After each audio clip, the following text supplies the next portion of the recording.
வணக்கம். சாபங்களை போக்கும் திரு உத்தரகோசமங்கை ஆலயம். தமிழகத்தில் சிறப்பு பெற்ற பல ஸ்தலங்கள் இருக்கின்றன. அவற்றில் ஒன்றுதான் உத்தரகோசமங்கை என்ற திருத்தலம். இந்த கோவிலின் வரலாற்றை விரிவாக பார்க்கலாம். உலகில் உள்ள எந்த நாட்டிற்கும் இல்லாத சிறப்பு நமது பாரத தேசத்திற்கு உண்டு.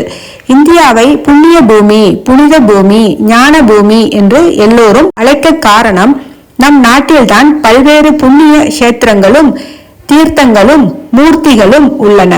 ஆதிசங்கரர், ராமானுஜர், சாய்பாபா, ரமண மகரிஷி போன்ற மகான்கள் அவதரித்த அற்புத பூமியும் இதுதான். தமிழகத்தில் சிறப்பு பெற்ற பல ஸ்தலங்கள் இருக்கின்றன. அவற்றில் ஒன்றுதான் உத்தரகோசமங்கை என்ற திருத்தலம்.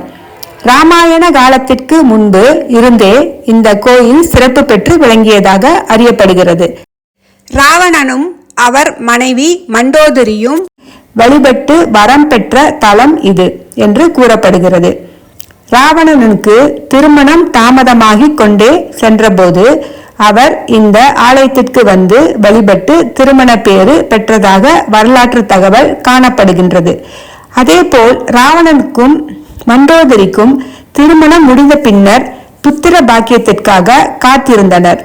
அப்போது ராவணனின் வழிகாட்டுதலின்படி மண்டோதரி இத்தல இறைவனையும் இறைவியையும் வழிபட்டு புத்திர பேறு அடைந்தார். பிரம்மஹத்தி தோஷத்தை நீக்கக்கூடிய ராமேஸ்வரம் ராமநாத சுவாமி கோயில் தோன்றுவதற்கும் முன்னரே தோன்றிய ஆலயம் இது.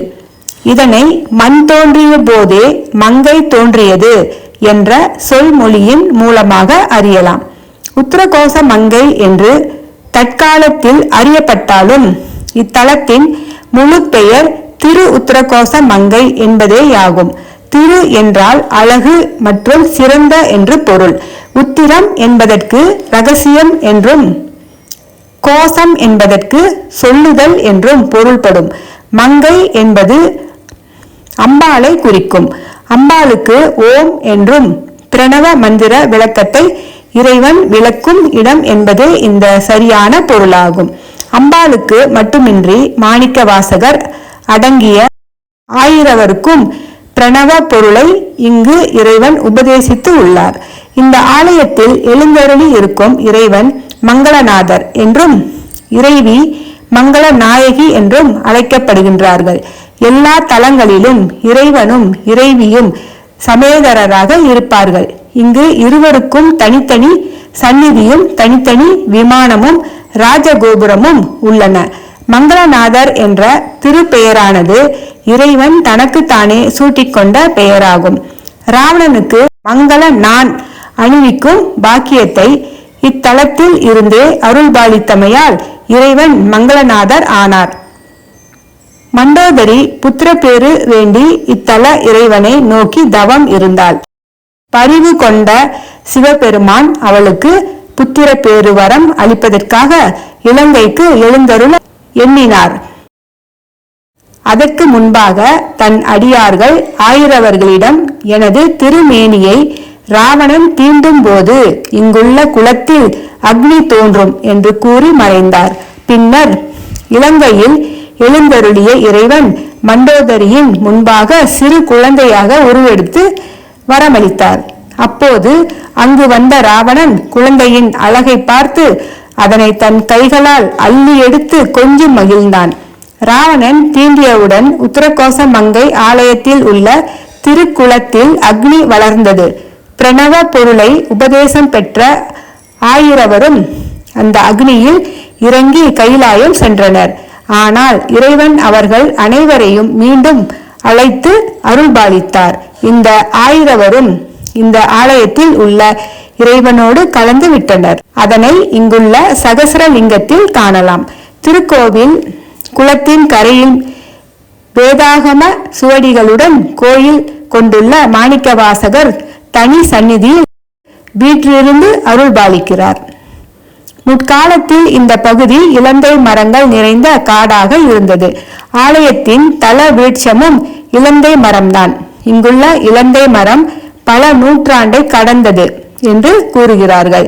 இந்த ஆலயம் முற்பிறவி பாவங்கள் சாப விமோசனங்கள் ஜாதகத்தில் உள்ள தோஷங்களை போக்கும் தலமாக விளங்குகிறது.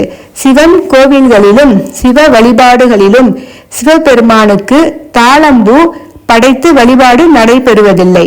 ஆனால் இந்த ஆலயத்தில் மட்டும் சிவபெருமானுக்கு தாளம்பூவை கொண்டு பூஜிக்கப்படுகிறது. ஒரு முறை நான்முகனுக்கும் திருமாலுக்கும் யார் பெரியவர் என்ற போட்டி நிலவியது.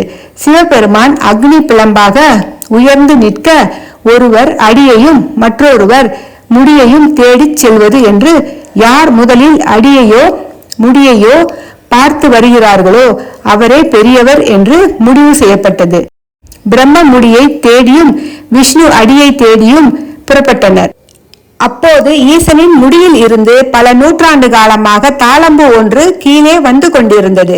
வழியில் அந்த தாளம்பூவை சந்தித்த பிரம்மன் ஈசனிடம் வந்து தான் முடியை கண்டுவிட்டதாக பொய் சாட்சி சொல்லும்படி கூறினார். தாளம்பூவும் இறைவனிடம் வந்து பொய் சாட்சி சொன்னது. இதையடுத்து இறைவன் தாளம்பூ தன்னுடைய பூஜையில் இடம் பெறாது என்று சாபம் கொடுத்தார். அந்த சாபம் நீங்குவதற்காக தாளம்பூ உத்தரகோசமங்கை திருத்தலத்தில் உள்ள இறைவனை நினைத்து தவமிருந்து பூஜை செய்தது. இதையடுத்து அதன் சாபத்தை நீக்கி இத்தலத்தில் தாளம்பூ பூஜையில் பயன்படுத்தப்படும் என்று இறைவன் அருளியதாகவும் தல வரலாறு தெரிவிக்கிறது.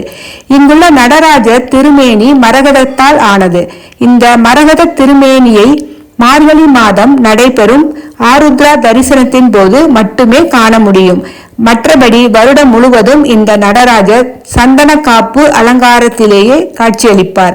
எனவே வீதி உலா வருவதற்கும் நித்திய அபிஷேகத்திற்காகவும் பஞ்சலோகத்தால் ஆன மற்றொரு நடராஜர் திருமேனி இங்கு இருக்கிறது. ஆனந்த தாண்டவம் ஆடும் நடராஜர் இங்கு தனது பள்ளி அறையில் அம்பாளுக்காக தனிமையில் நடனம் ஆடினார் என்பது தல வரலாறு. இதன் பிறகே சிதம்பரத்தில் நடராஜர் நடன காட்சியை அரங்கேற்றியதாக கூறப்படுகிறது. வாழ்வில் ஒரு முறையேனும் இந்த மரகத மேனியனை தரிசனம் செய்து வருவது வாழ்வில் சிறப்பு தருவதாக இருக்கும். முன்னோர் சாபம், திருமண தடை, குழந்தை பேறு இல்லாமை, கல்வியில் தடை, வெளிநாட்டு பயணத்தில் தாமதம் போன்ற இடையூறுகளில் இருந்து விடுபட இத்தல இறைவன் வழிவகை செய்கிறார். தினமும் இரவு 7:30 மணிக்கு நடைபெறும் பள்ளியறை பூஜையில் கலந்து கொண்டால் பிரிந்த தம்பதிகள் ஒன்று சேர்வார்கள் என்பது நம்பிக்கையாகும். இங்கு தட்சிணாமூர்த்தி பகவான் யோக நிலையில் வீற்றிருந்து அருள்பாலிக்கிறார். தினமும் காலை 6 மணி முதல் 11 மணி வரையிலும், மாலை 4 மணி முதல் இரவு 8 மணி வரையிலும் கோயில் திறந்திருக்கும். ராமநாதபுரத்தில் இருந்து ராமேஸ்வரம் செல்லும் சாலையில் உள்ளது உத்தரகோசமங்கை ஆலயம். நன்றி.